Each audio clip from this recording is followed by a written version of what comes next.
Network performance. We'll begin by discussing bandwidth.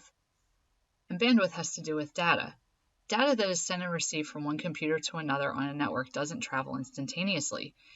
Instead, it takes time for the data to travel, whether it's through an Ethernet cable or across Wi-Fi. The rate at which data is downloaded or uploaded to a network is called the bandwidth. It's measured in bits per second, or BPS for short, kilobits per second, KBPS for short, or megabits per second, MBPS for short. Bandwidth speeds vary across the globe. You probably can stream a movie in your house without any issues. If you've ever traveled somewhere else, though, have you noticed that the movie lagged or it buffered more than what you were used to? Well, that's because the bandwidth at your location may vary from the bandwidth at your house. As of 2021, the global average is a download speed of 105 megabits per second. In the United States, the average is 195 megabits per second, and Singapore leads the world with 250 megabits per second. You may also notice a slowdown in your internet speed when there are multiple devices connected in your home at one time. This occurs because the bandwidth is being shared across all those devices. So as more devices connect, each one gets less bandwidth. The bandwidth also impacts uploading and downloading speeds. The upload speed is the rate at which data is transferred from a user's computer to the internet. The download speed is the rate at which data is transferred from the internet to a user's computer. Now, most internet companies have default settings in their services that allow for a higher download speed versus upload speed. Why do you think that is? Take a moment to pause this video and think about it, and when you're done, unpause it.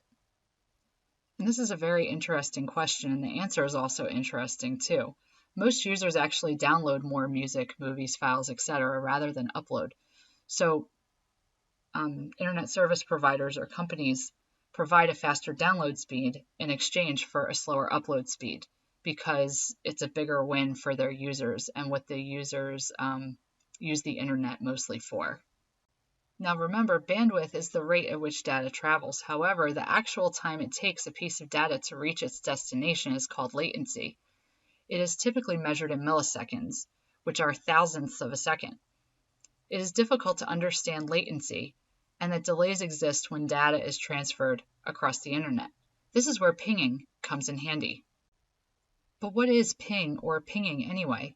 Well, ping is a networking utility that measures the latency of data on the internet. It allows a user to check the reachability of a site by sending packets of data to the IP address and back. This also tracks the time it takes for the packets to leave and return, thus measuring the latency.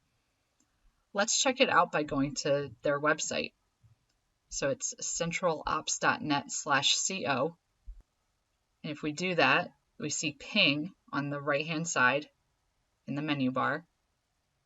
And you can search different domains and IP addresses. Here's one of them. So if I search it, here are the results that it brings up. We can also search another one. The sample on the slide that we saw was MIT.edu. If we search that one, it also brings up different results. Below is an example of what you may see. The TTL stands for time to live. This indicates essentially how long the packets of data will take up space on the network before being dumped or thrown out. The more interesting piece is the RTT, which stands for the round trip time. This represents the amount of time in milliseconds required for a packet to be sent to an address and returned to its starting point. So when we searched MIT, for example, we can see that the TTL was 50 and the round trip was 123. The most interesting part is that these times change every couple of seconds, even if you try the same address over and over and over again through the ping website. Now let's talk about internet reliability. If some computers on the internet fail, the system will not. The internet backbone, consisting of many routers, provides multiple pathways for information and data to travel. Major disasters to critical systems can cause major interruptions or slowdowns. Although the internet core is reliable, individual devices that are connected may experience failures of connection because they only connect to a single point. An example of this is when the power goes down in your neighborhood. Your home devices may not have an internet connection because your local internet service provider lost electricity. However, the internet is still running and working at a global level. I can also attest to this. There are different days when, say, my internet provider is doing service work and it goes down in my network, but then one of my coworkers who lives a few towns over, her internet is still running and working perfectly. The internet's ability to continue to operate without interruption when one or more of its components fail is called fault tolerance.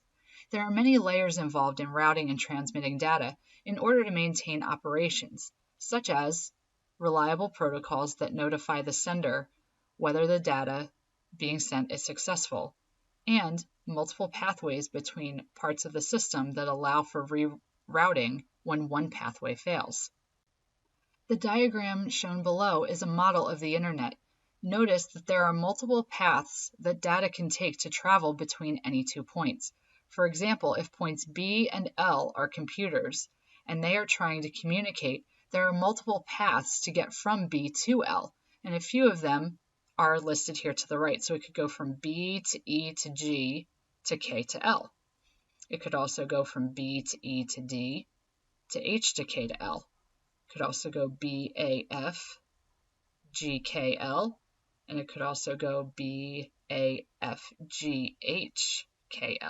And these are just a few. There are many different pathways that could be used. Redundancy is the inclusion of extra components that can be used to protect against the failure of a system if some of the components fail. The internet's design to have multiple pathways for data is one example of redundancy.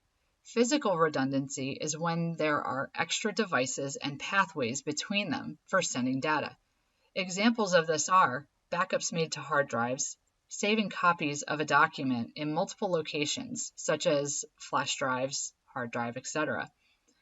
Redundant power systems allow for other power sources to kick in and take over when the main power source fails. As a result, towns and cities don't necessarily lose power for an extensive amount of time, or at least not always. Let's return to our example with computers B and L. If the line between B and E is broken, then the data can still reach L because of the redundancy of the paths. However, B would need to travel through A or to C in order to get to L. How many internet lines would need to be cut to isolate B? Take a moment to pause this video and think about it, and when you're done, unpause it. We would actually have to cut 3 internet lines to completely isolate B because it has 3 different initial paths from that point. So you would have to cut the line from B to A, you'd have to cut the line from B to E, and you would have to cut the line from B to C.